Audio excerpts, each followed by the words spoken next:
Imagine suffering through this heat with no power. That's the reality for more than 40,000 people following last night's storms, and it could be days before all of the electricity is restored. Thanks for joining us. I'm Kay Quinn. Power is out in many places across the area, but we've just learned about a new outage, this affecting people in the heart of St. Louis County. Several thousand people currently without power in Ladue, Rock Hill, and Brentwood. Most of the outages are along Manchester Road and in the area of McKnight and Interstate 64. We're told a preschool in the area has shut down because it has no power. Right now, Ameren's website says the cause is, quote, undetermined. So we're still waiting to find out exactly when the lights and, more importantly, the air conditioning may come back on.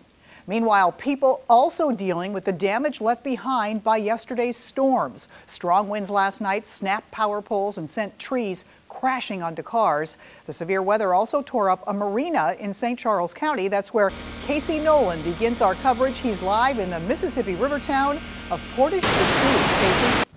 Yeah, a river town for sure, Kay. People say in this part of town here, when you live on the river, you're used to dealing with the elements. Usually, though, it's a slow rising river. This storm came up in an instant. It took out boats, took out a dock, and if you look in the rubble over here, it even took out at least one car here in town.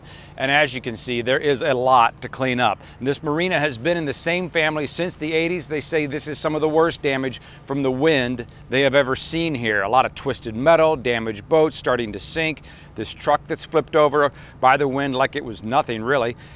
But not a tornado, says the National Weather Service so far. They've been out here today and across the path of this storm. At last check, they say it looks like this was all done by straight line winds. The good news, no injuries here in Portage Des Sioux. The bad news, the timing of this storm right before the 4th.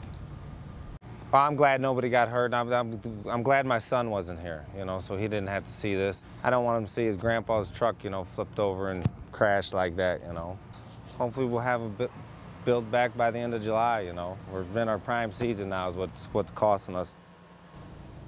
By the end of July, but not by this weekend or the next when they usually have a big 4th of July crowd. So they're hoping people will still come out and patronize the rest of the establishments here in Portage Des Sioux.